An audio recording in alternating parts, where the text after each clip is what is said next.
ഞാൻ രണ്ട് കാര്യം അരമിനിറ്റ് വെച്ചെടുത്തോളാം. ഒന്ന്, ശങ്കുട്ടിദാസ് എന്താ പറഞ്ഞ ജനറൽ ഫീൽഡ് മാർഷൽ മനേക്ഷയെ കുറിച്ച് പറഞ്ഞത് മുഴുവൻ അത് അബ്സല്യൂട്ട്ലി ഇറ്റ് ഈസ് റോങ്. കാരണം രണ്ട് ഉന്നതരായ സൈനിക ഓഫീസേഴ്സ് ഇവിടെയുണ്ട്.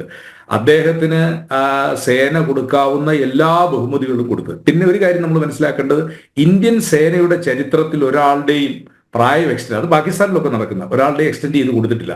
അതിനാകെ ഒരു വ്യത്യാസം ഉണ്ടായത് ബിപിൻ റാവത്ത്.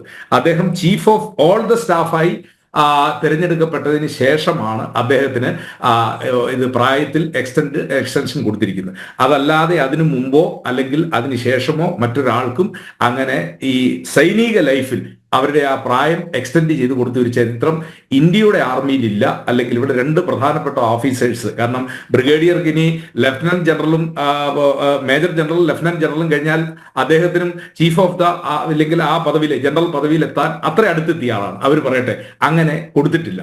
ഒരു കാരണവശാലും സാം മനേക്ഷ എന്ന് പറയുന്ന ഇന്ത്യൻ ആർമിയുടെ ഏറ്റവും സുപ്പീരിയർ ഓഫീസ് ഫീൽഡ് മാർഷൽ പദവിയിൽ എത്തിയ ഒരാൾ ഒരിക്കലും നെഗ്ലക്ട് ചെയ്യുകയോ അവഗണിക്കപ്പെട്ടു. പിന്നെ അടുത്തത്, ഇന്ത്യ ഒരു ജനാധിപത്യ രാജ്യമായതുകൊണ്ട് ഇന്ത്യയിൽ decisions are always political decisions. അങ്ങനെ പറ്റൂ. അങ്ങനെ ആയതുകൊണ്ട് മാത്രമാണ് സൈന്യം ബാരക്കിൽ ഇരിക്കുന്നതും നമ്മൾ സമാധാനത്തിൽ. ഒരു സൈന്യാധിപനും ഇന്ത്യയിൽ ഒരു സൈനിക അട്ടിമറിക്ക് ഇന്നുവരെ ശ്രമിച്ചിട്ടില്ല. അവർക്ക് അതിന്റെ ആവശ്യവുമില്ല.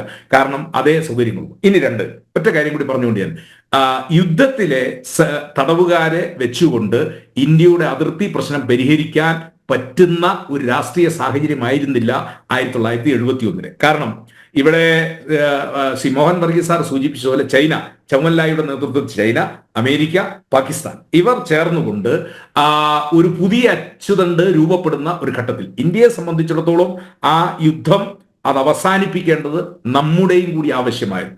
ലോകത്തിൽ ഒരുപാട് ഇടപെടലുകൾ, കാരണം അവിടെ ഒരു ലോക നയതന്ത്രജ്ഞൻ ഈ പ്രശ്നത്തിൽ ഇടപെട്ടുകൊണ്ടൊന്ന് പറഞ്ഞത്, ഭൂട്ടോയ്ക്കാരുടെ നാട്ടിലേക്കൊന്ന് തിരിച്ചു ചെല്ലാനുള്ള ഒരു സാഹചര്യം നിങ്ങളൊന്ന് ഉണ്ടാക്കുക. അതിനുവേണ്ടിയാണ് ലൈൻ ഓഫ് ആക്ച്വൽ കൺട്രോളിനെ അതിർത്തിയാക്കി നിശ്ചയിച്ചുകൊണ്ട് ആ പ്രശ്നത്തെ അവസാനിപ്പിച്ചത്. നമ്മൾ ഒരിക്കലും അത് പിടിച്ചെടുക്കാൻ വേണ്ടി നടത്തിയൊരു യുദ്ധമായിരുന്നില്ല.